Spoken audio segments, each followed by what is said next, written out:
Relation and function first chapter. सबसे पहले हम लोगों ने 11th क्लास में जब सेट्स पढ़ा था तो आपको बताया था कि ये जो चीजें पढ़ते हैं हम लोग सेट से स्टार्ट करते हैं, ये पूरा एक सीक्वेंस में चलता है। पहले हम लोग सेट्स पढ़ते हैं, फिर ऑर्डर पेयर, फिर क्रॉस प्रोडक्ट और फिर रिलेशन, फिर फंक्शन।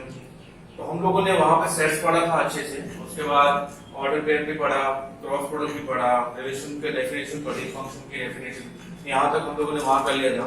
अब यहाँ पे हम लोग टाइप्स ऑफ रिलेशन और टाइप्स ऑफ फंक्शन को डिटेल में पढ़ने वाले हैं, लेकिन उससे पहले बेसिक चीज है जो आप लोग शायद बोल चुके हो, ऑर्डर पेयर। ऑर्डर पेयर क्या होता है? जब दो एलिमेंट को एक स्पेसिफिक ऑर्डर में लिख सकते हैं हम लोग। जब दो एलिमेंट को एक स्पेसिफिक ऑर्डर में कॉमा लगा के विद पैरेंथेसिस लिखते हैं तो उसको बोलते हैं हम ऑर्डर पेयर। ऑर्डर पेयर उस तरह से होता है बिल्कुल जैसे हम कोऑर्डिनेट ज्योमेट्री में किसी पॉइंट के कोऑर्डिनेट लिखते हैं, 2, 3 और 3, 2, ये दोनों अलग अलग पॉइंट के कोऑर्डिनेट है। यहाँ पे ऑर्डर पेयर में इस एलिमेंट का ऑर्डर है वो मायने रखता है। अगर फर्स्ट प्लेस में आपने एलिमेंट लिख दिया, उसको आप सेकंड प्लेस में नहीं लिख सकते, और सेकंड प्लेस में लिखा उसको फर्स्ट प्लेस में नहीं लिख सकते। अब देखो, a pair of objects listed in a specific order is called an order pair. It is written by listing two objects in a specific order, separating them by a comma, and encloses the pair in parentheses. A, B order pair को इस तरह से लिखते हैं जहां पर जो first है, ये पहले लिखा उसका फर्स्ट एलिमेंट, ये वाला सेकंड एलिमेंट होता है। ऑर्डर पेयर, दो ऑर्डर पेयर इक्वल तभी हो सकते हैं जब इनके कॉरेस्पॉन्डिंग एलिमेंट है वो इक्वल हो। ए बी और दूसरा order pair C D equal कब होगा? जब फर्स्ट एलिमेंट इस फर्स्ट के इक्वल हो और सेकंड एलिमेंट इस सेकंड के इक्वल हो, तभी ये ऑर्डर पेयर इक्वल होते हैं, अदरवाइज नहीं होते। ए बी और बी ए, ये दोनों ऑर्डर पेयर इक्वल नहीं हो सकते क्योंकि फर्स्ट प्लेस पे पहले फर्स्ट एलिमेंट ए है, दूसरे का बी है, और बी ए में पहले बी आ जाएगा और दूसरे का ए आ जाएगा, तो इक्वल नहीं हो सकते। सेट्स के अंदर आप ए बी और बी ए लिख सकते हो। जैसे आपने सेट लिखा ए B C A C A B, ये तीनों एक ही सेट है, क्योंकि सेट्स के अंदर ऑर्डर मायने नहीं रखता है, आप पहले किसको लिख रहे हो और बाद में किसको। लेकिन ऑर्डर पेयर में आपको ध्यान रखना पड़ेगा, आपने अगर पहले किसी एलिमेंट को लिखा है और बाद में लिखा है, इन दोनों को इंटरचेंज करो तो उसका मीनिंग ही बदल जाता है। ऑर्डर पेयर में ऑर्डर मायने रखता है। हाँ, अगर ये दोनों इक्वल है, अगर मैं बोलूं कि a, b और b, इक्वल है, ये तभी पॉसिबल है जब ये दोनों एलिमेंट है वो इक्वल हो आपस में। अगर इक्वल है तो आप 1 1 को 1 1 लिखो, कोई फर्क नहीं पड़ता। देखो, Cartesian product of two sets. अब हम बात करते हैं, अगर आपको ऑर्डर पेयर समझ आया है तो कार्टेशियन प्रोडक्ट के लिए हमने देखा था कि a क्रॉस b, किसी सेट a के और सेट b, दूसरा सेट b है नॉन एम्प्टी सेट, दोनों का क्रॉस प्रोडक्ट करें। क्रॉस प्रोडक्ट करने का मीनिंग है कि सेट a के कुछ एलिमेंट और सेट b के कुछ एलिमेंट्स, इन सभी के जितने सेट ऑफ ऑर्डर पेयर बन सकते हैं उन सभी सेट ऑफ ऑर्डर पेयर की लिस्ट बनाए तो वो होता है Cartesian product of two sets. Set of all ordered pair a, b where a belongs to capital A and b belongs to capital B. Principle हम लिख सकते हैं a cross b equal to a, b order pair where first element belongs to A and second element belongs to B. Generally हम लोग देखते हैं कि a cross b और b cross a इक्वल नहीं होता है, क्योंकि a cross b के अंदर फर्स्ट एलिमेंट आपको सेट A से मिलेगा और b cross a के अंदर फर्स्ट एलिमेंट B से मिलेगा। ये इक्वल तभी हो सकते हैं जब a और b दोनों इक्वल सेट हो, एक ही सेट हो। नेक्स्ट देखते हैं, आप लोग इस डेफिनेशन को लिखें।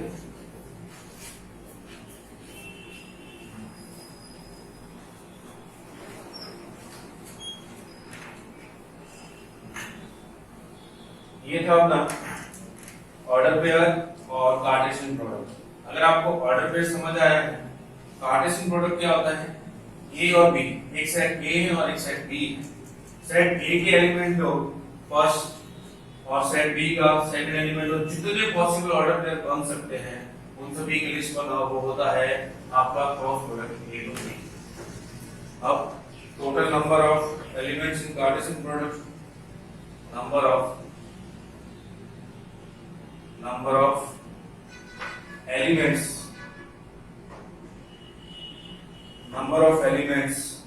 In the Cartesian in the Cartesian product of two finite set.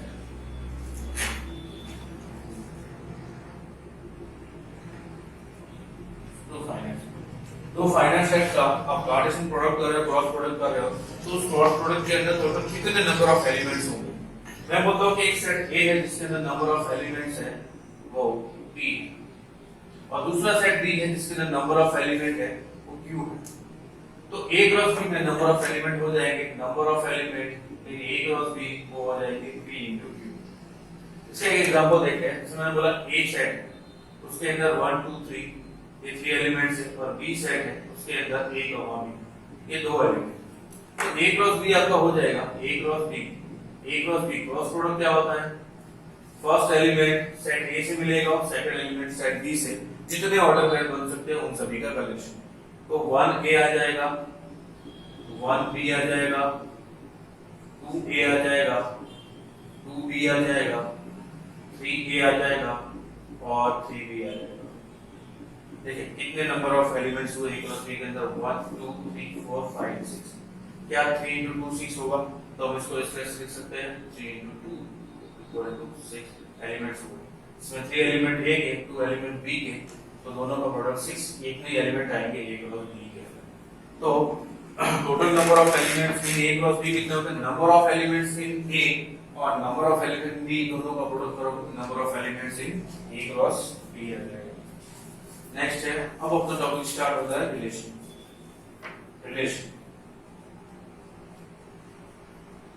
और रिलेशन की सिंपल वाली डेफिनेशन यूं बोले कि रिलेशन को सिंपल भाषा में कैसे समझते हैं? सिंपल लैंग्वेज में हम लोग रिलेशन को ऐसे समझते हैं कि A क्रॉस B, इस A के अंदर एक नॉन एम्प्टी सेट A है और नॉन एम्प्टी सेट B है। A क्रॉस B किया तो इस A क्रॉस B के जितने पॉसिबल सबसेट होते हैं, जितने पॉसिबल, वो सारे के सारे किसी न किसी रिलेशन को डिफाइन करेंगे। मतलब A क्रॉस B का आप सबसेट बनाते जाओ, जितने सबसेट बनेंगे वो कोई ना कोई रिलेशन बनता जाएगा। तो यूं कहा जाए कि A क्रॉस B का नॉन एम्प्टी सबसेट होगा वो एक रिलेशन बनेगा। अब डेफिनेशन अलग-अलग हो सकती है सभी की, अकॉर्डिंग टू अपने डेफिनेशन सबके एलिमेंट्स अलग-अलग हो सकते हैं। मतलब A क्रॉस B के जितने भी सबसेट बन सकते हैं वो कोई ना कोई रिलेशन को बनाते जाएंगे। तो सिंपल वाले डेफिनेशन की ये कहती है कि every non zero subset of A cross B define a relation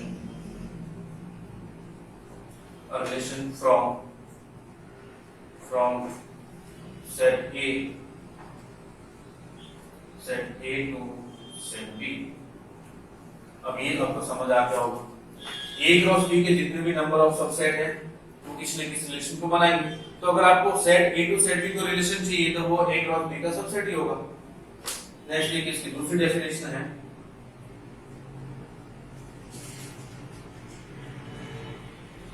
अब ये क्या होता है?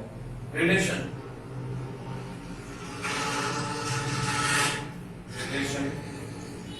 is a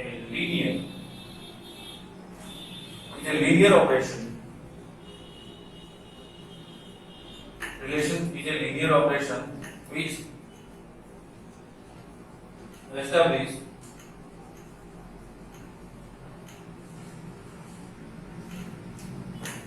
relationship between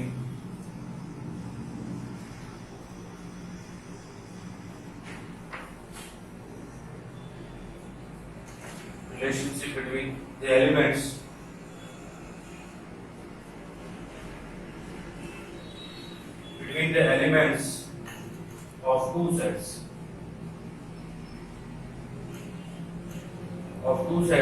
according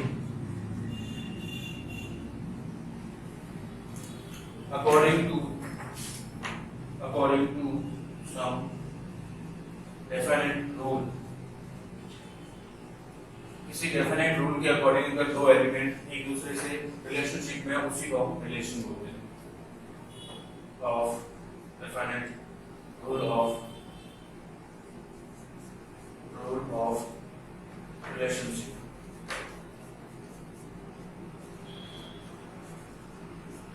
Relationship are such that A comma B belongs to relation R। क्या होगा? A comma B order pair है, उसी को रिलेशन R बोलेंगे। कब? जब A comma B रिलेशन है वो कहां से मिला हुआ? A क्रॉस B से। एंड इसको लिखेंगे A related to B। Set A का एक एलिमेंट सेट बी के एलिमेंट के साथ इसे रिलेशनशिप में कुछ डेफिनेट रूल है उसके अंदर रिलेशनशिप में आता है तो हम लिखते हैं A related to B, A R B ऐसा लिखते हैं।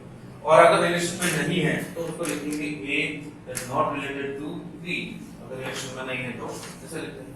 ये है रिलेशन की डेफिनेशन, आपको समझ आ गई होगी कि रिलेशन क्या होता है। Set A to set B, set A to B के अंदर ए क्रॉस बी के कुछ सबसेट कुछ एलिमेंट्स को लेके एक सबसेट बना जाए जो एक किसी रूल को फॉलो करता हो तो वो एक रिलेशन बन जाता है। नेक्स्ट देखें,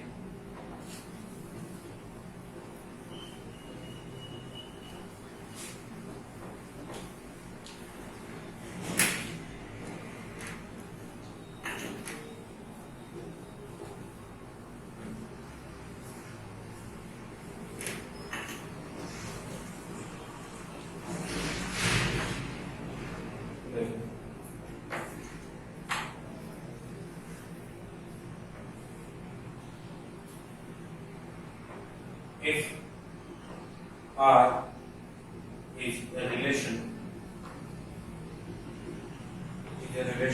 from A to B, R को रिलेशन A to B है तो हम बोल सकते हैं कि ये जो रिलेशन है R वो सबसेट रहा होगा A क्रॉस B का।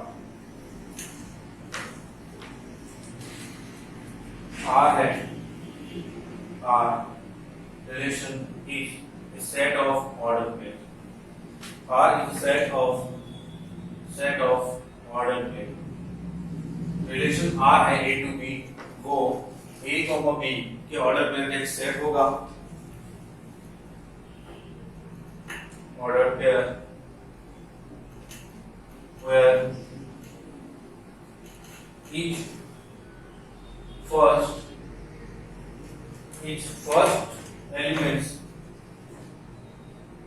element comes from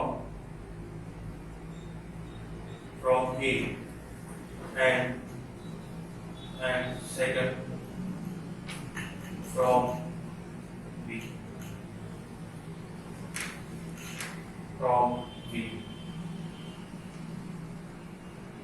Also, if A comma B belongs to R, then we say that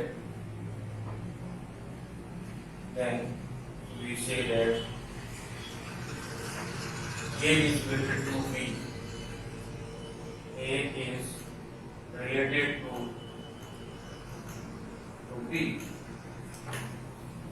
A comma B एक ऑर्डर पेयर किस रिलेशन में है तो हम बोलेंगे कि A क्या है रिलेटेड टू B, B के साथ रिलेशन में है and denoted by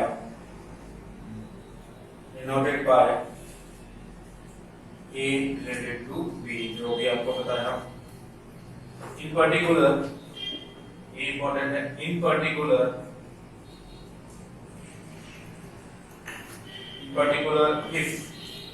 if B equal to A, मतलब A और B दोनों एक ही सेट है, then subset of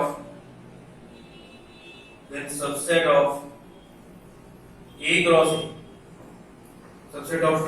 A are called relation from A to A। अगर B और दोनों एक ही सेट हुए तो हम बोलेंगे कि relation from A to A, set A से रिलेशन स्टार्ट हो रहा है, सेट A की तरफ ही जा रहा है, तो वो क्या होंगे A क्रॉस A के सबसेट होंगे। A क्रॉस A के जितने भी सबसेट है उन सबसेट से अगर कोई रिलेशन बन रहा है तो उसको बोलेंगे relation from A to A। या सिंपली इसको बोल सकते हैं रिलेशन ऑन सेट A, और सिंपली क्या बोल सकते हैं as relation on set A। अब हम लोगों ने क्या लिखा कि रिलेशन है, कोई रिलेशन है, एक रिलेशन की डेफिनेशन दी। जैसे मैं बोलता हूँ कि एक सेट है मेरे पास, एक सेट ऐसे हम लोग लिख लेते हैं, एक सेट है 1 2 3 और 4, और दूसरा सेट है B जो ये है 4 9 और 25। ठीक है, अब मैंने एक रिलेशन बनाया। रिलेशन क्या है? A is या B is square of A, B is square square of A comma B belongs to R. A comma B है, उससे एक रिलेशन बना set A to set B, जिसमें क्या है बी स्क्वायर ऑफ ए। ये इस रिलेशन की डेफिनेशन है, रिलेशन ये रिलेशन है, उसकी डेफिनेशन क्या है बी स्क्वायर ऑफ ए। तो इसके अंदर कौन कौन से एलिमेंट आएंगे देखो, ये 4 किसका स्क्वायर होगा 2 का, तो मैं क्या लिख सकता हूं 2, 4 है 4 इज स्क्वायर ऑफ 2। तो क्या बोल सकता हूं कि 2 है वो 4 से रिलेटेड है, 2 इज रिलेटेड टू 4। दूसरा क्या बोल सकता हूं 3 है वो 9 के रिलेशन में है, क्योंकि 9 और 3 कैसे 3 रिलेटेड टू 9। क्या मैं बोल सकता हूं कि 4 है और 25 से रिलेशन में है, नहीं है, 4 इज नॉट रिलेटेड टू 25। इस तरह से लिखते हैं कि अगर सेट ए के कुछ एलिमेंट्स जो एलिमेंट रिलेशन में पार्टिसिपेट कर रहे हैं सेट बी के साथ, तो एलिमेंट इसका एक एलिमेंट रिलेटेड होगा इसके जिस एलिमेंट के साथ, इसका ये एलिमेंट इसके साथ रिलेटेड होगा। जो एलिमेंट रिलेटेड रिलेशन में नहीं है उसको बोलेंगे 4 नॉट रिलेटेड टू 25। अब इसको ऑर्डर करने में हम लोग लिख सकते हैं 2, 4, 3, 9 ऐसे ऑर्डर पेयर में भी लिख सकते हैं। ऑर्डर पेयर के अंदर जो फर्स्ट एलिमेंट आएगा वो कहां से आएगा सेट ए से। अगर relation A to B define है, relation set A to set B define है, तो रिलेशन को जो हम ऑर्डर पेयर में लिखेंगे तो फर्स्ट एलिमेंट कहां से आएगा सेट ए से और सेकंड एलिमेंट सेट बी से। दूसरी चीज है कि अगर ए टू ए रिलेशन डिफाइन है, अगर मैं बोलता हूं कि ए टू ए रिलेशन डिफाइन है, सेट भी ए है और वो भी बी है, तो हम क्या बोल सकते हैं इसी को B square of A set A to set A में लिखना हो, set A to set A. तो मैं क्या लिखूंगा बताओ, क्या मैं बोलूंगा कि 1 है वो 1 का स्क्वायर होता है, 1 रिलेटेड टू 1 हो जाएगा, लेकिन मुझे दोनों एलिमेंट यहां से निकालना है। 2 है 2 का स्क्वायर लिखना हो 4, बस यही है। 3 का स्क्वायर 3 होता नहीं, 4 का स्क्वायर 4 होता नहीं, बाकी नहीं वही। तो 1 रिलेटेड टू 2 1 और 2 रिलेटेड टू 4, तो ये हो जाएगा 1, 1 ऑर्डर पे लिखूंगा तो 2, 4। मतलब इसमें फर्स्ट एलिमेंट भी इसी सेट से आया है और सेकंड एलिमेंट भी इसी सेट से आया है। तो relation from set A to set A, इसको बोलते हैं relation on the set A. कई बार ऐसा होता है कि एक ही सेट होता है और रिलेशन डिफाइन करता है दोनों एलिमेंट वहीं से निकालेंगे। ये थी रिलेशन की कुछ सिंपल वाली डेफिनेशन जो आप लोगों ने 11th में भी पढ़ रखी है, हम लोगों ने थोड़ा सा रिवीजन किया इसका।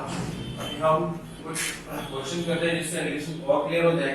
एक बार आपका ये रिलेशन अच्छे से कॉन्सेप्ट क्लियर हो गया, डेफिनेशन वगैरह सब कुछ, फिर हम क्वेश्चन पे चलेंगे और टाइप्स ऑफ रिलेशन पे चलेंगे, वो अपना मेन टॉपिक है ट्वेल्थ क्लास का। उससे पहले ये चीजें आनी चाहिए। जैसे एग्जांपल के लिए देखिए, अगर आपको ये समझ आया है कौन से, तो लेट a इक्वल टू 1, 3, 5 और 7 ये एक सेट है, और B जो सेट है वो क्या है 6, 8 ये सेट। R है वो रिलेशन, R तो क्या है be the relation, be the relation, relation क्या है is less than from A to B, from A to B। अब ये क्या कर रहे हैं, एक रिलेशन डिफाइन किया है set A to set B is less than, relation की डेफिनेशन है is less than, मतलब ये A is less than B, मतलब फर्स्ट एलिमेंट जो आएंगे A से वो सेकंड एलिमेंट से है वो छोटा होना चाहिए। तो मैं क्या लिख सकता हूँ, क्या 1 6 से छोटा है तो 1 रिलेटेड टू 6 आ गया। क्या मैं बोल सकता हूँ कि 1 8 से छोटा है तो 1 रिलेटेड टू 8 आ गया। क्या बोल सकते हैं कि 3 है वो रिलेटेड टू 6 होगा, क्योंकि 3 है वो 6 से छोटा है, लेस देन है। क्या मैं बोल सकता हूँ 3 रिलेटेड टू 8 होगा, 5 रिलेटेड टू 6 होगा, 5 रिलेटेड टू 8 होगा, 7 रिलेटेड टू 6 होगा, नहीं होगा। 7 है वो 6 से छोटा नहीं है, यहाँ पे आपको रिलेटेड टू 8 लिखना पड़ेगा। समझ आया? इस फंक्शन की डेफिनेशन, रिलेशन की डेफिनेशन क्या, रिलेशन कहां से कहां डिफाइंड है, set A to set B. Definition क्या है, लेस देन, मतलब फर्स्ट वाला एलिमेंट है वो सेकंड वाले एलिमेंट से छोटा होना चाहिए। 1 6 से छोटा होता है, रिलेशन में है।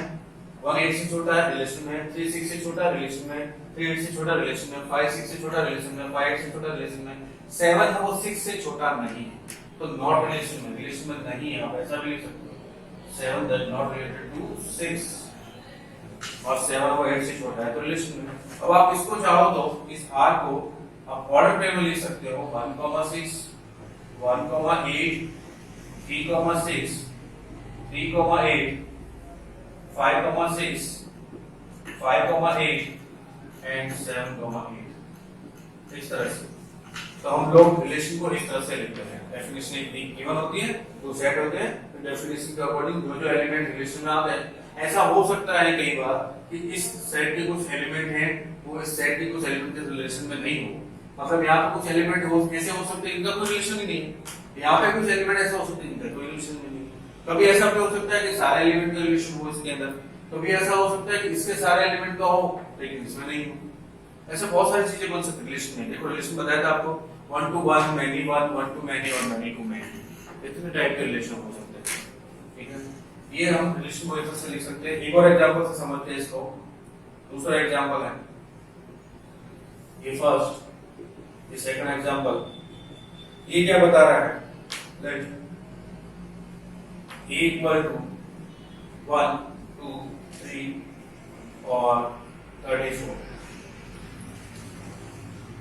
Let R be the relation. R be the relation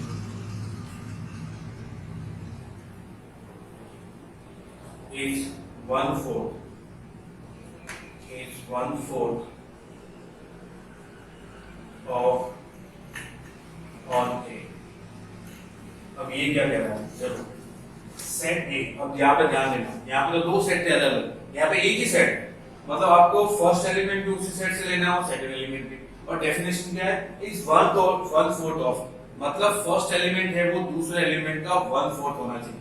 तो कौन कौन से लिस्ट में देखो, क्या मैं बोल सकता हूँ कि 1 है वो रिलेटेड टू 4 है, क्योंकि 1 है वो 4 का 1/4 है। ठीक वैसे ही 2 इज रिलेटेड टू 8 है, 3 इज रिलेटेड टू 12 है, 4 इज रिलेटेड टू 16 है एंड सो ऑन। कहां तक जाएगा बोलो, 8 है वो रिलेटेड टू 32 है। क्या 9 रिलेटेड टू 36 हो सकता है? नहीं, क्योंकि 36 इसमें नहीं और हमें दोनों एलिमेंट यहां से निकालने हैं। तो ये आपके आ गए कितने रिलेशन में आ गए, कितने एलिमेंट, इसी के ये एलिमेंट इसके साथ रिलेटेड है, ये इसके साथ। अगर इसको ऑर्डर में लिखना है तो रिलेशन हो जाएगा आपका 1,4, 2,8, 3,12 एंड सो ऑन 8,32। क्या आपको कहानी समझ आई कि हम लोग रिलेशन को किस तरह से लिख सकते हैं? ये आपको बताएगा कि कौन सा एलिमेंट किसके साथ रिलेशन में है, रिलेटेड है या नहीं है, और ये हम लोग उसको ऑर्डर करके भी लिख सकते हैं। ये कुछ ना कुछ डेफिनेशन होना चाहिए relation. Set A to B है, अलग अलग सेट से हो या एक ही सेट में भी हो सकता है। कुछ और एग्जांपल देखते हैं। इन एग्जांपल से आपको इनके कॉन्सेप्ट क्लियर होते हैं और फिर हम इसको यूज में आएंगे, क्योंकि ये सारी चीजें हमारे काम में आने वाली है। इसे हम इनको एक बार फिर से देख लेते हैं।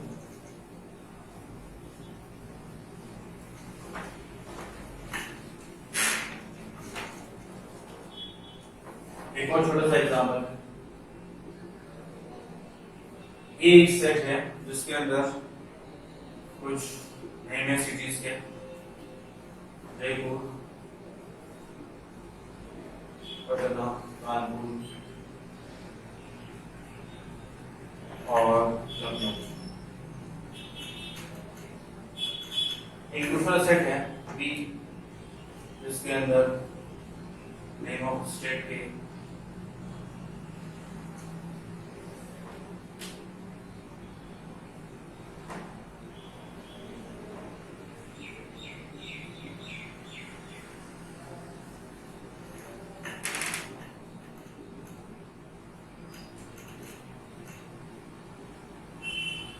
और ए रिलेटेड टू बी होगा।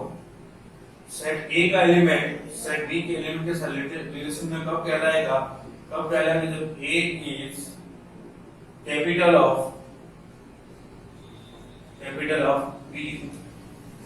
अब ये मैंने डेफिनेशन दी थी रिलेशन की कि एक एलिमेंट ए का एलिमेंट दूसरे सेट बी के एलिमेंट के साथ रिलेशन में कब होगा, जब ए इज कैपिटल ऑफ बी हो। तो यहाँ पे मैं ऐसा लिख सकता हूँ क्या कि जयपुर रिलेटेड टू राजस्थान है, बिल्कुल Jaipur is capital of Rajasthan. ठीक वैसे ही पटना रिलेटेड टू बिहार है और ठीक वैसे ही लखनऊ रिलेटेड टू उत्तर प्रदेश है।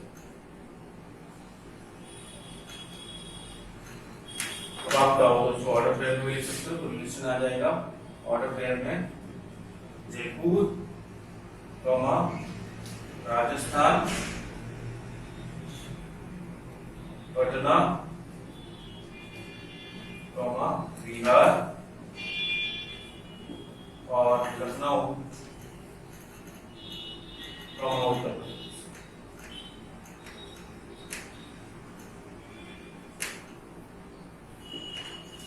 देखो ये कुछ एग्जांपल्स थे रिलेशन के। नेक्स्ट है अपना टॉपिक डोमेन एंड रेंज। इसका आपको पता ही है, domain and range set A to set B की अगर कोई रिलेशन डिफाइन है तो वो एलिमेंट जो रिलेशन में पार्टिसिपेट कर रहे हैं सेट ए के, वो डोमेन बन जाए। देखिए नेक्स्ट टॉपिक है domain and range of relation. Relation के डोमेन एंड रेंज क्या होता है उसको समझते हैं। मैं बोलता हूँ कि एक रिलेशन है, एक सेट ए है और एक सेट बी है। ये ए है, ये बी है, इसके अंदर कुछ एलिमेंट्स हैं।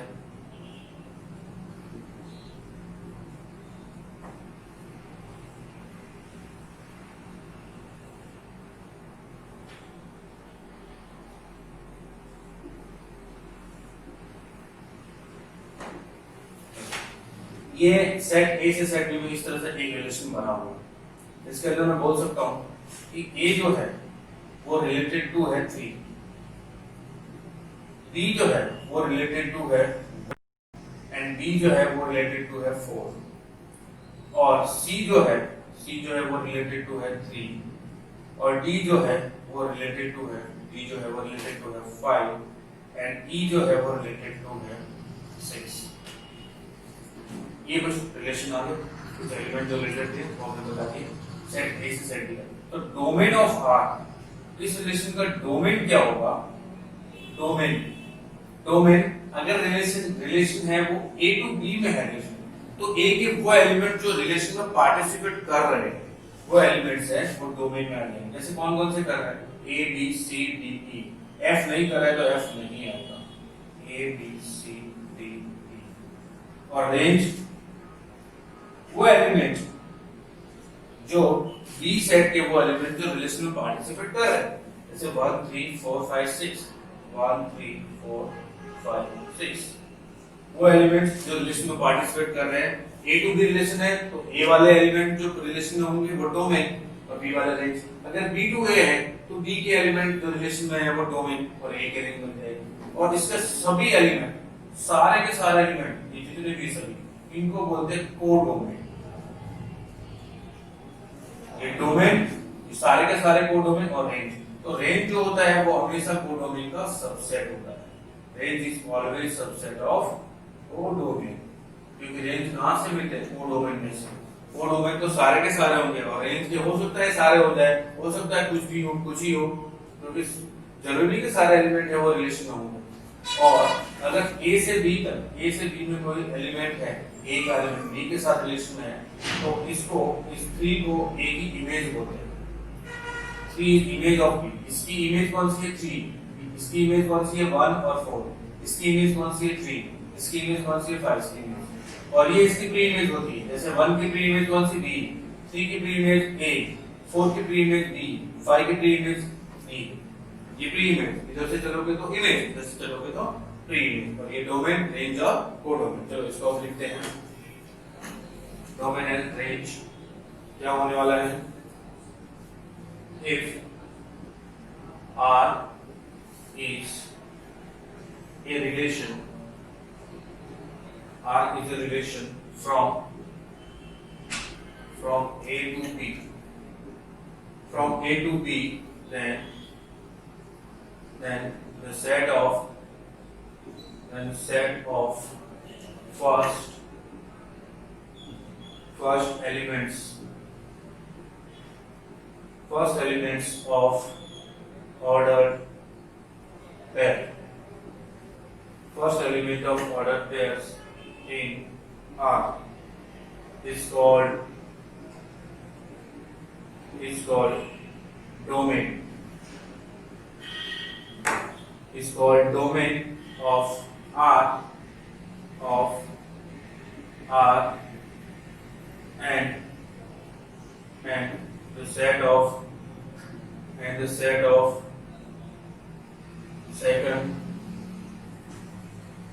second element of order pair,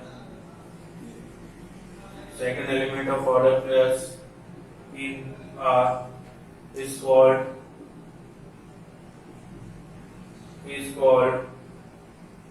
the range of R. The range of R. मतलब अगर ये जो बनाया है आपका, ये जो मैंने रिलेशन लिखा, अगर इसको मैं ऑर्डर पेयर में लिखता हूँ, इसी रिलेशन को अगर आप ऑर्डर पेयर में लिखोगे तो कैसे लिखोगे? आप लिखोगे A, 3, B, 1 और B, 4, C, 3, D, 5 और E, 6।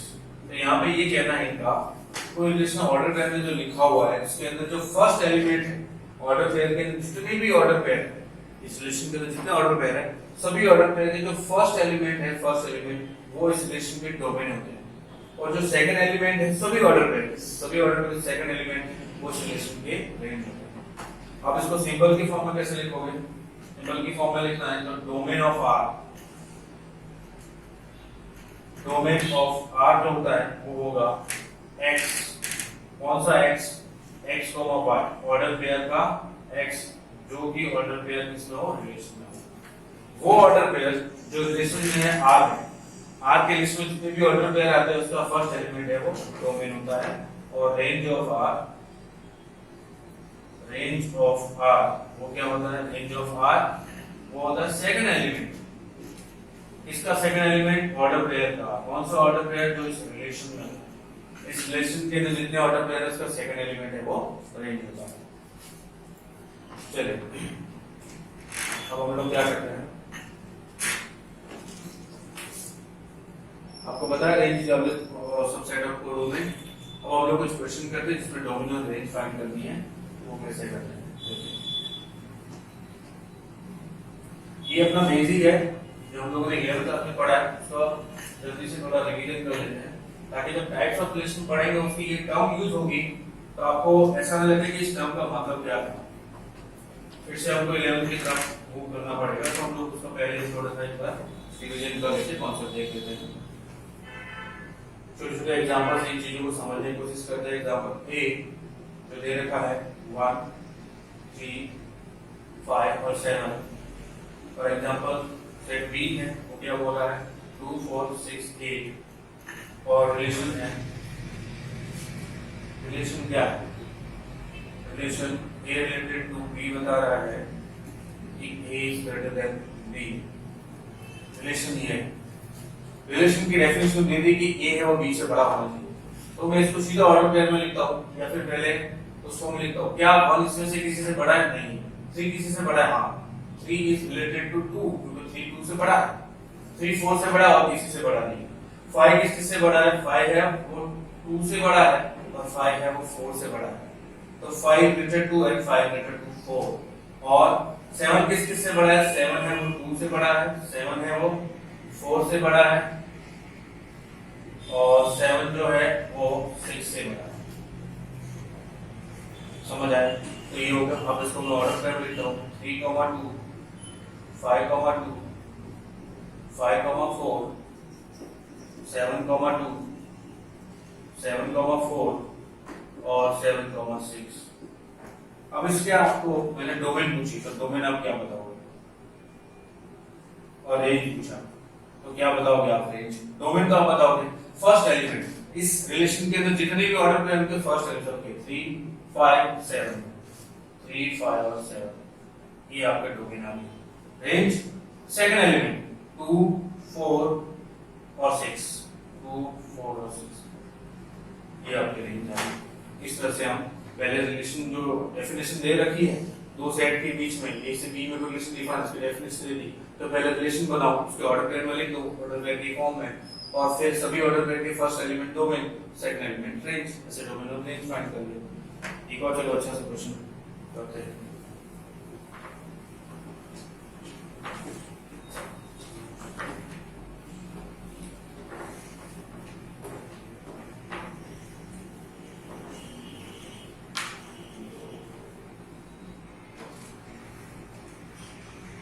एग्जाम्पल है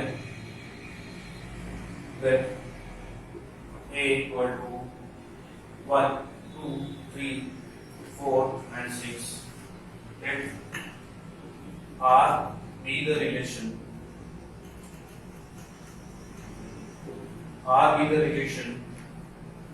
on A defined by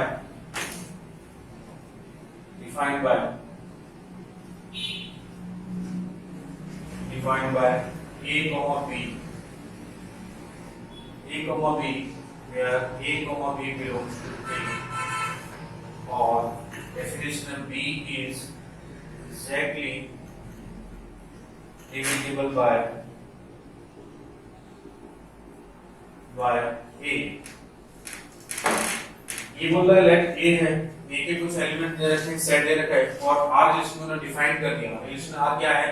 A comma B का ऑर्डर पेयर का सेट जो है वो रिलेशन R हो गया और दोनों ही एलिमेंट है वो A के पास एलिमेंट्स है सेट A के A और B, और डेफिनेशन क्या है? B is exactly divisible by A।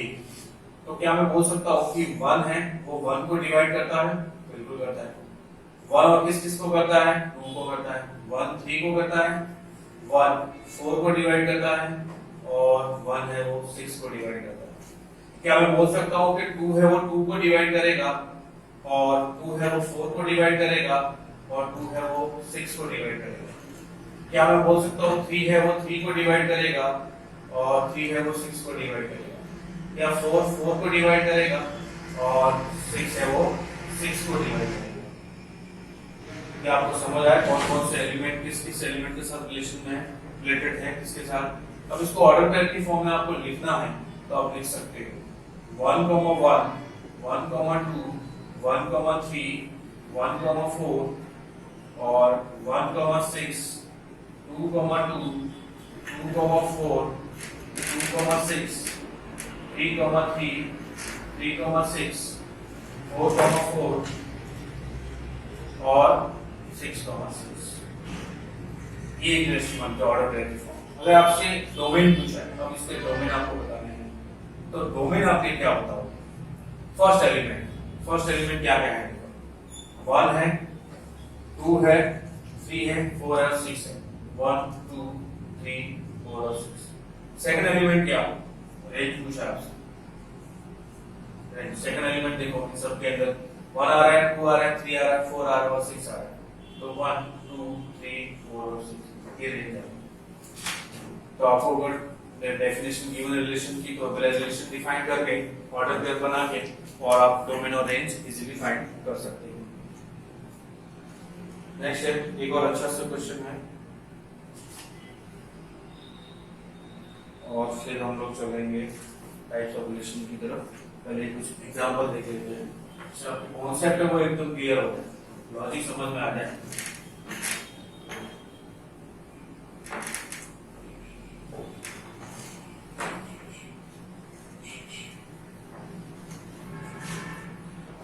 एक और अच्छा सा क्वेश्चन क्या दे रखा है? क्वेश्चन दे रखा है हमको late a equal to 1, 2, 3, 4, 5 and b equal to 1, 2, 3 and 67 if R be a relation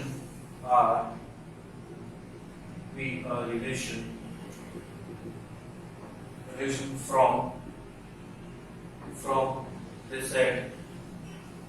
set A to B defined by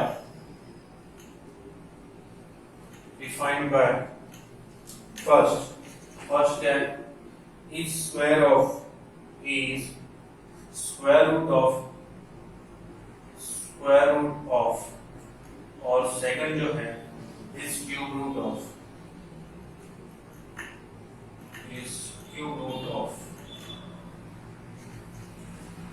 find R and domain और रेंज, इतनी चीजें आपको फाइंड करनी है। चलो सॉल्यूशन लिखते हैं। सबसे पहले आपको सेट ए और सेट बी डिफाइन है और रिलेशन है set A to B. Relation क्या होता है? First definition is square root of, first relation की डेफिनेशन स्क्वायर रूट ऑफ 1 किसका स्क्वायर रूट है? 1 का। तो फर्स्ट के लिए मैं देखता हूं कि 1 इज रिलेटेड टू 1 है, सही है, और 2 किसका स्क्वायर रूट है? 4 का। 2 स्क्वायर रूट ऑफ 4। 3 किसका स्क्वायर रूट है? 9 का। 4 किसका स्क्वायर रूट है? 3 किसका स्क्वायर रूट है? 9 का। और 4 किसका स्क्वायर रूट है? 16 का। 5 किसका स्क्वायर रूट है? 25 होगा। अब इसके अलावा तो कोई एलिमेंट ही नहीं, तो ये रिलेशन आया 1, 1, 2, 4, 3, 9, 4, 16 और 5, 25 ये रिलेशन आया। तो डोमेन हो जाएगा इसका डोमेन आपको मिलेगा 1, 2, 3, 4 एंड 5 ये डोमेन हुआ। और इस रिलेशन का आपको रेंज पूछा है तो आप रेंज क्या बताओगे? सेकंड 1, 4, 9, 16, 25 1, 4, 9, 16 और 25 ये रेंज हुआ इस ये फर्स्ट वाला। सेकंड वाला देखते हैं। चलो सेकंड वाला देखते हैं। सबसे पहले सेकंड के लिए मुझे बताओ 1 किससे रिलेटेड होगा? 1 किसके साथ रिलेशन में है? 1 का क्यूब रूट 1 रिलेशन में है, 1 इज रिलेटेड टू 1। दूसरा 2 किसका क्यूब रूट है? 8 का। 3 किसका क्यूब रूट है? 27 का। और 3 है वो क्यूब रूट है 27 का। 4 किसका क्यूब रूट है? 4 है क्यूब रूट है 64 का। और 5 125 जो इसके एलिमेंट है बी के अंदर, तो ये आपको मिल गया। अगर इसको ऑर्डर पे फॉर्म में लिखूं, इसका नाम R1 दे देता हूं, इसका नाम R2 ताकि कंफ्यूजन ना हो, तो क्या बन जाएगा? 1, 1, 2, 8, 3, 27 और 4, 64। अब इसके डोमेन आपसे पूछा है तो डोमेन बन जाएगा, डोमेन हो जाएगा 1, 2, 3 और 4। First element of all order pair in relation. इस रिलेशन के अंदर जितने भी ऑर्डर पेयर सबका फर्स्ट एलिमेंट लिखा और रेंज आपको मिल जाएगा। रेंज हो जाएगी सेकंड एलिमेंट 1, 8, 27 और 64। तो इस तरह से हम लोग अगर फंक्शन की डेफिनेशन पता है, सेट पता है, किस सेट से किस सेट की तरफ रिलेशन डिफाइन है और डेफिनेशन क्या है, तो पहले रिलेशन बनाओ और फिर डोमेन और रेंज फाइंड कर सकते हैं। कुछ और एग्जांपल के लिए देखें।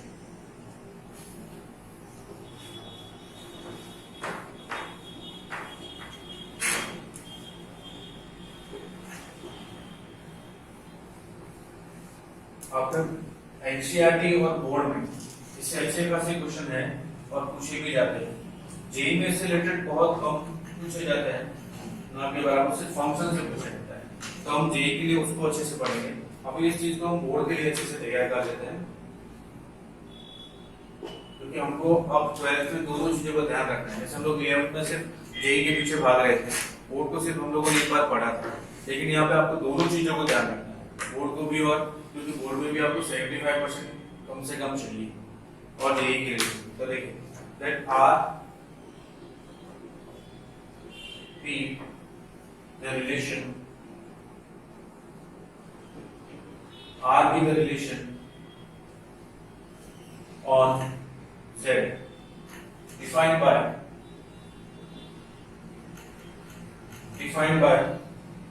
R A comma B, where A comma B belongs to Z and A square equal to B square, find R। First है आपको क्या क्या फाइंड करना है? फर्स्ट रिलेशन R, सेकंड है वो डोमेन, और थर्ड जो है वो रेंज। ये चीजें आपको फाइंड करनी है इस रिलेशन से। सबसे पहले तो फर्स्ट के अंदर क्या ले रखा है? A square equal to B square. यहां से अगर मैं फाइंड करने जाऊं तो B मुझे क्या मिलेगा? प्लस माइनस B मिलेगा। तो रिलेशन हो जाएगा A रिलेटेड टू A और A related to minus of A। ये चीज समझ आ गई, क्योंकि A रिलेटेड टू B है और B को क्या है? Plus minus A। तो तो ए है वो ए के साथ रिलेटेड होगा और ए वो माइनस ए के साथ रिलेटेड होगा, और यहाँ पे ए और बी दोनों क्या है, इंटीजर है। तो क्या मैं बोलूं कि यहाँ पे ये जो अगर इंटीजर है तो सारे के सारे इंटीजर आएंगे, और इधर क्या आएंगे, इधर पॉजिटिव इधर नेगेटिव, इधर पॉजिटिव और पॉजिटिव, तो इधर नेगेटिव डाला तो ये नेगेटिव नेगेटिव और नेगेटिव पॉजिटिव। तो हर इंटीजर का अपने दूसरे सेम वाले इंटीजर जैसे 1 का 1 के साथ और 1 का -1 के साथ भी होगा, हर इंटीजर का अपने पॉजिटिव और अपने नेगेटिव के साथ रिलेशन है। तो इस केस में जो आपको रिलेशन मिलेगा, रिलेशन को वैसे आपने डिफाइन कर लिया, वो है a such that a belongs to z और a यूनियन, दूसरा एक और साथ में है a minus of a u where a belongs to z। ये आपको इस तरह का रिलेशन मिलेगा, a का a के साथ रिलेशन है और a का माइनस a के साथ भी है। डोमेन हो जाएगा इसका domain of R equal to, domain of R क्या हो जाएगा, A where A, B belongs to R और इक्वल टू Z। क्या मैंने सही बोला है? और रेंज को मैं लिख देता हूँ, range of R equal to B where A, B belongs to R equal to Z। क्या ये समझ में आया? रेंज है फर्स्ट एलिमेंट, क्या फर्स्ट एलिमेंट के अंदर पूरा का पूरा इंटीजर आएगा? बिल्कुल आएगा। क्या सेकंड एलिमेंट के अंदर भी पूरा का पूरा इंटीजर आएगा? बिल्कुल आएगा। क्यों? जैसे 1 1 है तो 1 -1 भी है, -1 है तो -1 + 1 भी है। इसके अंदर किस तरह से एलिमेंट आएंगे? ए है इंटीजर है तो 1 1 आएगा, -1 -1 आएगा, और यहाँ पे 1 -1 आएगा, -1 + 1 आएगा। तो फर्स्ट एलिमेंट के अंदर जितने भी ऑर्डर करेंगे, फर्स्ट में तो देखो 1 भी आ रहा है, -1 भी आ रहा है, 2 भी आ रहा है, -2 भी आ रहा है, 3 -3 पूरा पूरा दे रहा है। और दूसरे के अंदर 1 भी आ रहा है, देखो इधर 1 है तो इधर 1 भी है, इधर -1 पे -1 भी है, इधर 1 है तो इधर -1, इधर -1 तो 1 है, सारे के सारे एलिमेंट्स तो आ रहे हैं। तो डोमेन के अंदर भी सारे एलिमेंट और रेंज के अंदर भी सारे एलिमेंट, कुछ इस तरह की भी डेफिनेशन वाले भी और क्वेश्चन हम लोग देख लिए। अब कुछ अलजेब्रिक वाले देख लेते हैं। अलजेब्रा वाले वो क्या चीज है?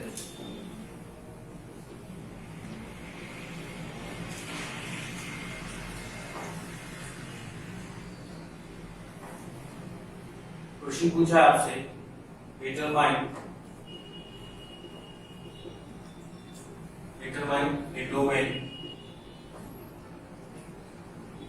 a domain and range of following। आपको डोमेन और रेंज बतानी है इन रिलेशन की। फर्स्ट रिलेशन है R1 जो है वो क्या बता रहा है, x, 1/x order pair such that x is less than 6 or greater than 0 और x belongs to natural number। ये डेफिनेशन आपको दे दी। दूसरा है R2 आपको क्या बता रहा है, वो बता रहा है x, x² + 7। फर्स्ट एलिमेंट तो x है, दूसरा x² + 7 है, such that x is even natural number। चलो देखते हैं। सबसे पहले फर्स्ट में क्या आएगा, R1 क्या लिखूंगा, देखिए 1, 1 लिखूंगा, 1 और 1/1 लिखूंगा। दूसरा ऑर्डर दिया 2, 1/2 लिखूंगा। तीसरा 3, 1/3 लिखूंगा।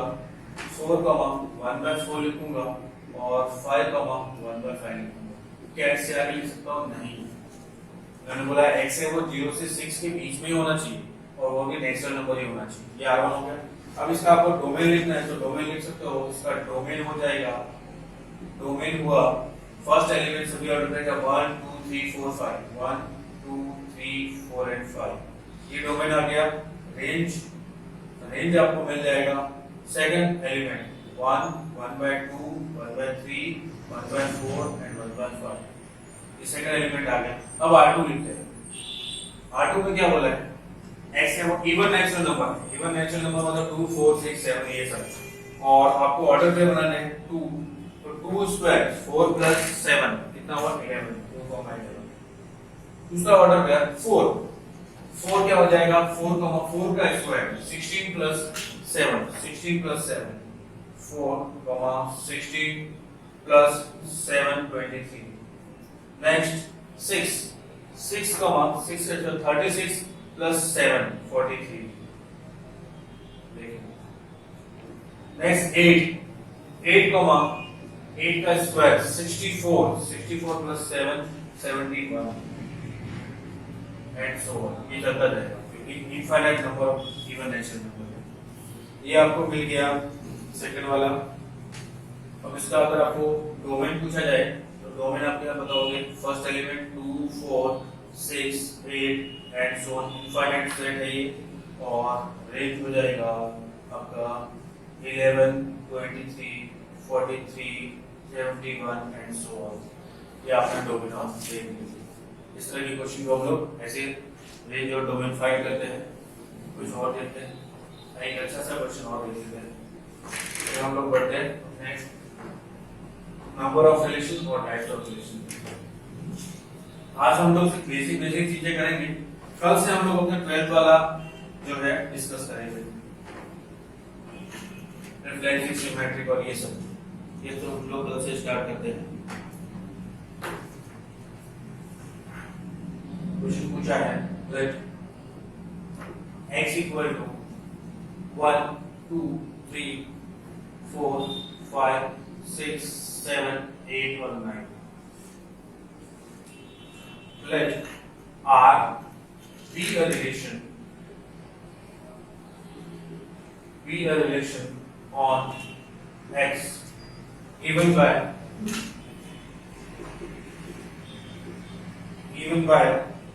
R1 x comma y such that x minus y is divisible by 3 and R2 be another relation on x given by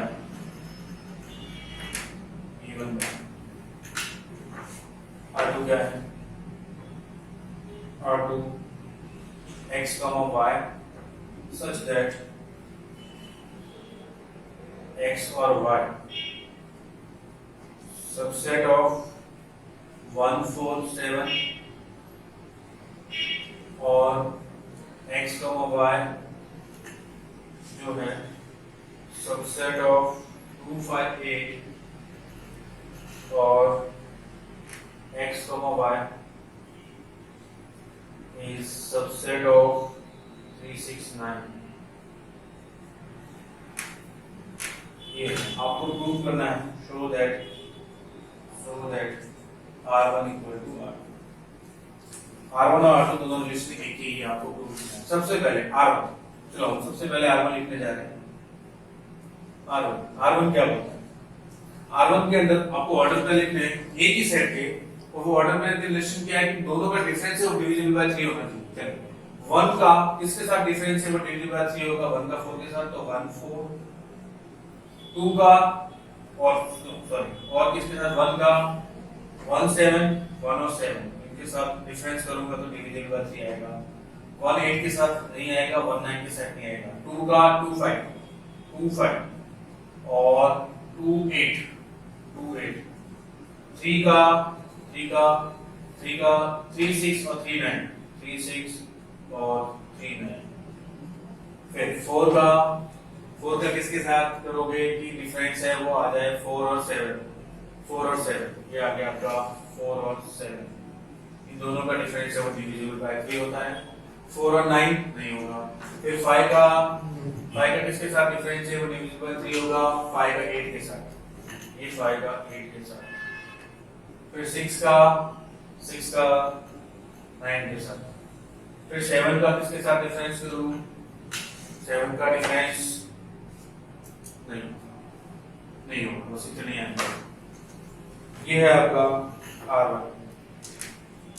अब देखिए आपको क्या पूछा था R1 के अंदर ये पूछा था कि अच्छा हमको तो वो प्रूव करना है R1 वाला।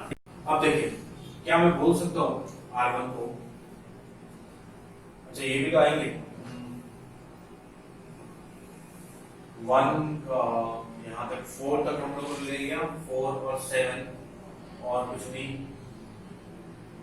5 का इधर 2 के साथ भी तो आएगा, 5 और 2, 5 2 ये भी तो आएगा, 5 और 2, फिर 5 और इसके साथ और इसके साथ बनेगा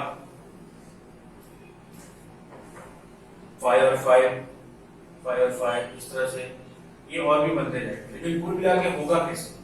ये होगा ऐसे, क्या मैं बोल सकता हूँ कि x और y दोनों का डिफरेंस है वो 3 से डिविजिबल कब होगा? अगर मैं यहाँ से 1, 4 और 7 ये जो तीन एलिमेंट है इसके का सबसेट बनाऊं तो जितने भी सबसेट बनेंगे इसके सबसेट क्या क्या बन सकते हैं? 1 4 बन सकता है, 1 7 बन सकता है, 4 1 बन सकता है, 4 7 बन सकता है। क्या उन सभी का डिफरेंस है वो डिविजिबल बाय 3 होगा? बिल्कुल होगा। तो यहाँ भी यही कहना चाह रहा है कि x, y इस सबसेट ऑफ 1 4 7 वो डिविजिबल बाय 3 होगा। दूसरा और 2 5 8 इन दोनों का सबसेट ले लो, जितने सबसेट बनते हैं इन दोनों के सबसेट जितने भी सबसेट बनते हैं कितने सबसेट बनेंगे? 2 5 5 8 2 8 5 2 8 2 इन सभी का डिफरेंस 3 से डिविजिबल होगा? बिल्कुल होगा। फिर अब आ जाओ 3 6 और 9 पे। फिर हम 4 से स्टार्ट करते तो ध्यान देना 4 और 7 का डिफरेंस और किस पे जाएगा? 4 7 और 4 का 9 के साथ डिफरेंस नहीं, 8 के साथ डिफरेंस नहीं, 1 के साथ। क्या मैं बोल सकता हूँ ये तो ऑलरेडी मिल चुका है। फिर आप 5 का स्टार्ट करोगे फिर वो 5 इधर आ जाएगा। तो क्या मैं बोल सकता हूँ कि अपने पास सिर्फ ऐसे तीन ही ऐसे सेट बनते हैं इसके अंदर से 1 4 7 ये और दूसरा 2 5 और 8 और तीसरा 3 6 और 9। ये तीन ऐसे पार्ट किए इसके हमने कि जिनसे से आप कोई भी सबसेट निकालो इसका वो डिविजिबल बाय 3 होगा इनके दोनों का डिफरेंस। तो R1 का मतलब ये हुआ कि इसके कोई भी सबसेट, इसका कोई भी सबसेट, इसका सबसेट, जितने भी इन सब के सबसेट बन रहे हैं वो R1 के अंदर आएंगे। और R2 का मतलब भी R2 तो खुद बोल रहा है कि XY है वो इसका सबसेट है, ये इसका सबसेट है, ये इसका सबसेट है। तो क्या मैं बोल सकता हूं अभी कि R1 और R2 दोनों इक्वल होंगे? तो ये रहा आपका R1, ये रहा आपका R1, ये इसका सबसेट है और यही आपका R2 है, यही आपका R2 ने पहले बोल दिया कि मैं तो यही। तो क्या मैं बोल सकता हूँ कि R1 R2 इक्वल हो? क्यों है? क्योंकि R1 क्या कह रहा है कि दोनों का डिफरेंस वो डिविजिबल बाय 3 होना चाहिए। इनमें से कोई भी दो एलिमेंट ले लो, कोई भी दो, उनका डिफरेंस देखो 3 से डिविजिबल हो रहा है। मतलब इस R1 के अंदर जो ऑर्डर पेयर आएंगे वो सारे ऑर्डर पेयर इसके सबसेट होंगे, इसके भी सबसेट होंगे और इसके सबसेट होंगे। तो क्या R1 जो है वो इसका सबसेट से बनेगा? बिल्कुल। और R2 क्या? R2 तो खुद बोल रहा है भाई इसका सबसेट हो गया, इसका सबसेट हो गया, इसका सबसेट हो गया। तो R1 और R2 इक्वल है, R1 और R2 इक्वल है। इस तरह के क्वेश्चन को लोग प्रूव कर सकते हैं। नेक्स्ट है number of relation. Next topic अपना नंबर ऑफ रिलेशन। फिर है टाइप्स ऑफ रिलेशन के अंदर यूनिवर्सल, वॉइड और आइडेंटिटी हम लोग आज डिस्कस करते हैं। कल से अपना जो टॉपिक है रिफ्लेक्सिव और वो डिस्कस करेंगे या फिर टाइप्स ऑफ रिलेशन भी कल से डिस्कस करेंगे। आज हम लोग नंबर ऑफ रिलेशन तक डिस्कस कर लेते हैं, ना बेसिक खत्म हो जाएगा। Number of relation,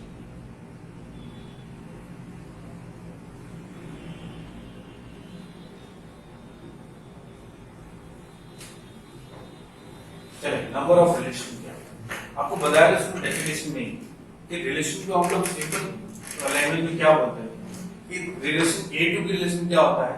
A cross B का सबसेट। मतलब A से B आपको रिलेशन डिफाइन करना है तो उसके जितने भी आप एलिमेंट्स बनाओगे ऑर्डर पेयर के फॉर्म में वो सारे के सारे A क्रॉस B के सबसेट ही मिलेंगे। तो A क्रॉस B के जितने सबसेट बन सकते हैं उतने ही रिलेशन डिफाइन कर सकते हैं। तो क्या मैं बोल सकता हूँ अगर मुझे A टू B रिलेशन कितने बन सकते हैं ये फाइंड करना हो तो मैं ये पता कर लूं कि A से B तक जाने में A क्रॉस B के कितने सबसेट बन सकते हैं। A क्रॉस B जो क्रॉस प्रोडक्ट है उसके कितने सबसेट बन सकते हैं, जितने सबसेट बन सकते हैं उतने हम मैक्सिमम रिलेशन डिफाइन कर सकते हैं। तो अगर नंबर ऑफ रिलेशन फाइंड करना है तो आप ये फाइंड कर लो कि A क्रॉस B के अंदर कितने एलिमेंट्स हैं, या ए क्रॉस बी के कितने सबसेट बन सकते हैं। अब हमें पता है जब हमने जब स्टार्ट किया तो आपको बताया था number of elements in A cross B. A के अंदर पी एलिमेंट है, बी के अंदर क्यू एलिमेंट है, तो ए क्रॉस बी के अंदर पी क्यू एलिमेंट होंगे। और आपको पता है 11th में पढ़ा सबसेट ए के अंदर n एलिमेंट है, सबसेट मतलब total number of subset 2n। तो अगर ए क्रॉस बी के अंदर पी क्यू एलिमेंट है तो total number of subset 2pq। लेकिन इसमें एक सबसेट वो भी होता है वॉइड सबसेट या नल सेट, वो भी होता है, उसको अगर रिमूव करें तो रिलेशन, क्योंकि एक वर्ड रिलेशन आ जाएगा, नॉन वर्ड रिलेशन हो जाएगी 2pq - 1। अब इन सभी चीजों को यहां पे late a and b be two non-empty finite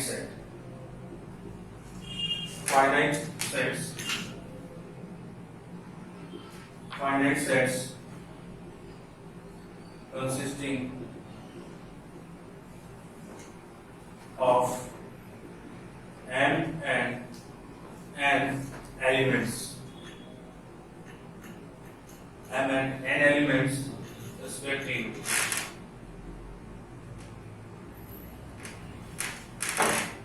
Therefore, A cross B contains mn order pairs. mn order pairs. Therefore, total number of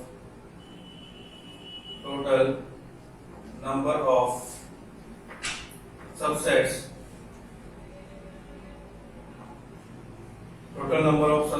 of A cross B is 2n. Since each relation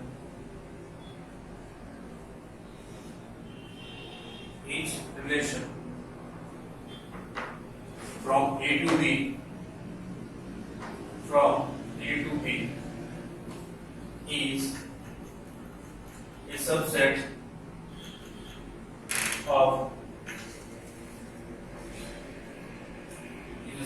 of A cross B, then the total number of relation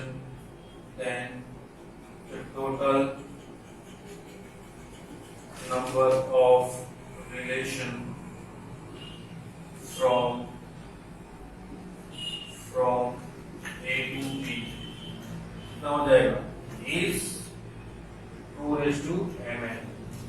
क्योंकि A to B relation क्या होता है, A cross B का subset, तो A cross B के कितने subset बनाए जा सकते हैं, तो A क्रॉस B में एलिमेंट होते हैं m into n। m है वो A के एलिमेंट है, n है वो B के एलिमेंट, तो A क्रॉस B में total number of elements m into n हो जाएंगे।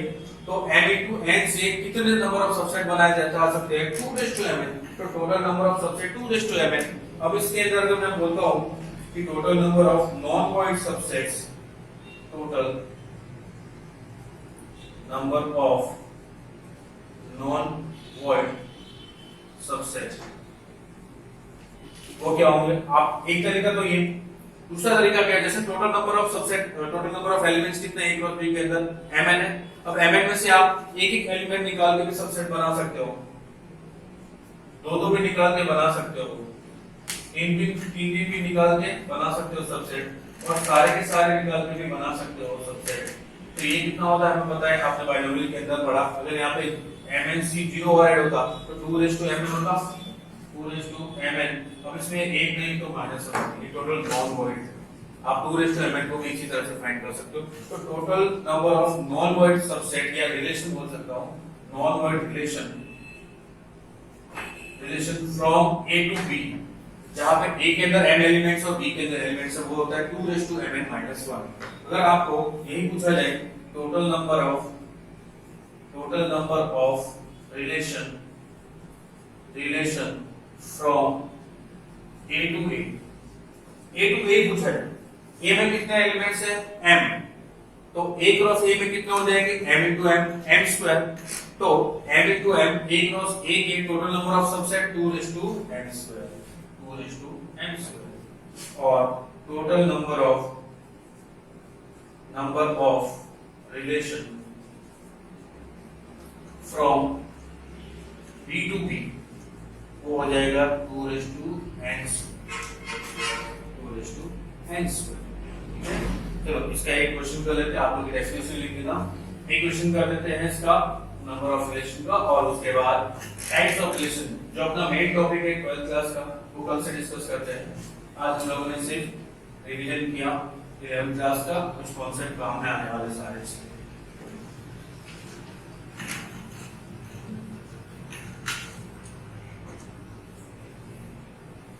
क्वेश्चन पूछा है इफ a equal to 1, 3, 5 और 7 और b है आपके पास 2, 5, find number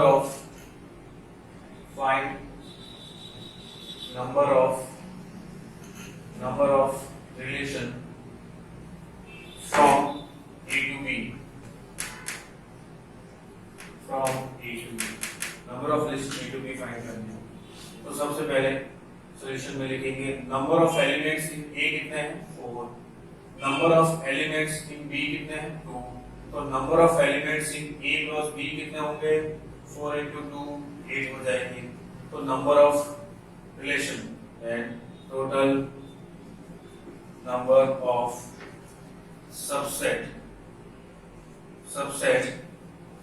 total number of subset of a cross b के टोटल नंबर ऑफ सबसेट हो जाएंगे 2 raised to 8, then total number of relation from a to b equal to 2 raised to 8। 2 raised to 8 को आप 256 भी लिख सकते हैं। अब समझो हम लोगों ने आज क्या क्या पढ़ा। हम लोगों ने आज order pair, cross product, relation की डेफिनेशन, कुछ एग्जांपल्स, कौन से belongs to A related to B क्या होता है, ऑर्डर पेयर में कैसे लिखते हैं, कैसे डोमेन और रेंज फाइंड करते हैं, डोमेन रेंज क्या होते हैं, उसके बाद नंबर ऑफ रिलेशन क्या होते हैं, और कुछ रिलेशन की कुछ क्वेश्चन किए जिसके अंदर हम डोमेन रेंज कैसे बता सकते हैं वो फाइंड किया। और number of relation A to B, set A और सेट बी से कोई रिलेशन डिफाइन है तो नंबर ऑफ रिलेशन कितने होते हैं, ए टू ए कितने रिलेशन हो सकते हैं, बी टू बी कितने रिलेशन हो सकते हैं, और ये उसका एक एग्जांपल है। कल से हम लोग पढ़ेंगे टाइप्स ऑफ रिलेशन, इसके अंदर universal relation, void relation, identity, reflexive, symmetric, transitive, फिर इक्विवेलेंस रिलेशन आ जाएगा, और फिर रिलेशन के बाद इसका कंपोजिट रिलेशन, फॉर्म ऑफ, और फिर हम लोग फंक्शन। तो कल हम लोग स्टार्ट करेंगे अपना मेन 11th 12th क्लास का टॉपिक। आज के लिए